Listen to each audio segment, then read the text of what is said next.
प्रश्न, एक द्विघात बहुपद ज्ञात कीजिए जिसके शून्यकों का योग तथा गुणनफल क्रमशः -1 और कर्णी 5 है। इस प्रश्न में हमें एक ऐसा द्विघात बहुपद ज्ञात करना है जिसके शून्यकों का योग -1 और शून्यकों का गुणनफल कर्णी 5 है। यहाँ पर हम एक द्विघात बहुपद और उसके शून्यक मान लेंगे। तो इस प्रश्न को हल करने के लिए हम लिखेंगे हल। माना कि द्विघात बहुपद ax का वर्ग प्लस bx प्लस c है तथा इसके शून्यक अल्फा और बीटा है। यहाँ पर हमने एक द्विघात बहुपद ax का वर्ग प्लस bx प्लस c और इसके दो शून्यक मान लिया है। अब हम क्या करेंगे, हमारे पास में शून्यकों का योग दिया है -1, तो हम लिखेंगे अब शून्यकों का योग अल्फा प्लस बीटा बराबर -1। शून्यकों के योग का एक सूत्र होता है -b/a। इसको हम लिख लेंगे, बराबर के इधर कितना लिखा है -1।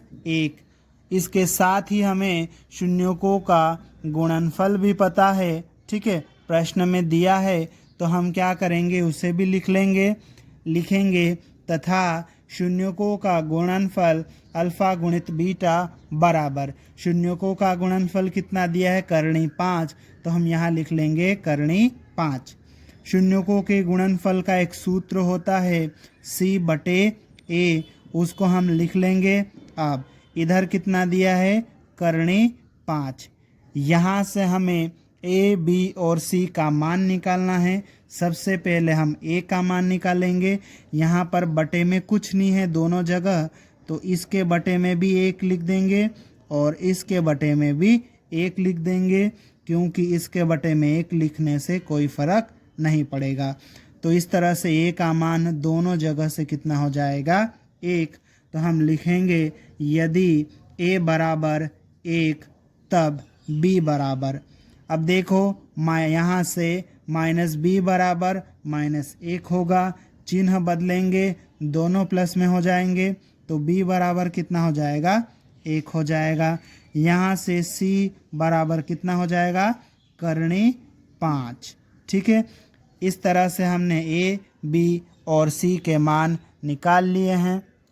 अब हमने जो द्विघात बहुपद ax का वर्ग प्लस bx प्लस c माना था, इसमें a, b और c के मान रखेंगे।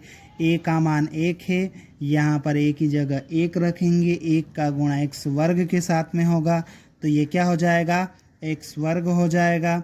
b का मान 1 है, b की जगह पर 1 रखेंगे।